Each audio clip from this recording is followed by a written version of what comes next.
What's going on today, YouTube? We got a 4450 with a head bolt that's broken and rattling around. Check this out.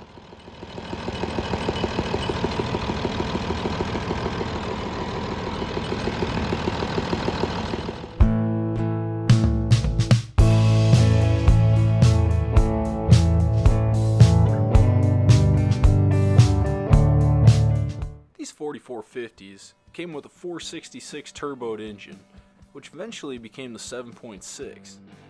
So anyways, we're going to tear this thing down and see what the problem is, see if we can get this head bolt out, see if anything else is wrong. This 4450's got a pile of hours on it, so it'll be interesting pulling that head off, see if anything else is wrong inside and what them cylinders look like. These first few steps are the easy ones, pulling the pre-cleaner, exhaust, and the hood. Now it's time to pull out the air filter.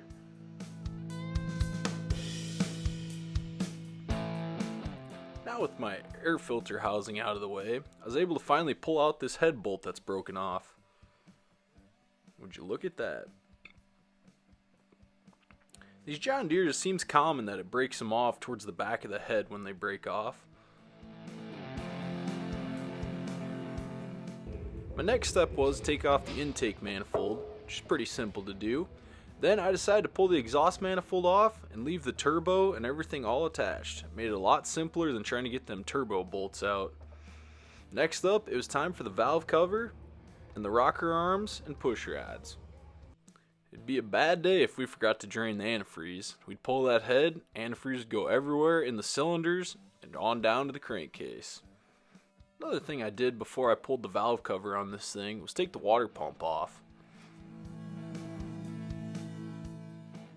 Then it was time to pull the rocker arms off. They came off really nice and didn't really see anything that was too bad up to that point. And finally, it was time to pull the head. I took out the remaining 25 head bolts and I found something actually kind of interesting. This engine actually had two broken off head bolts, and I couldn't tell that front one was broken off until I tried to turn it out with the impact. And as you guys can see, this engine is very dirty even after power washing it. So I decided to take the vacuum down in them cylinders, try and get out every last piece of dirt so we didn't have any going down to the rings and scoring up the cylinders.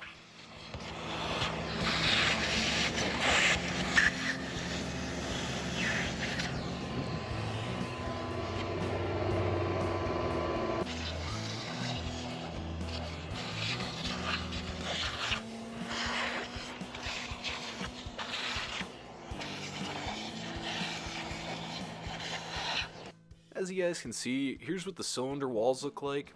Not all that good, but the customer decided they wanted to put a head gasket in it, new head bolts, and run it.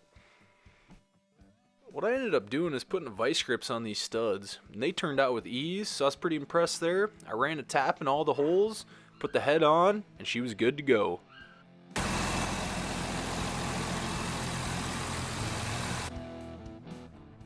I just want to thank you guys all so much for tuning in and watching.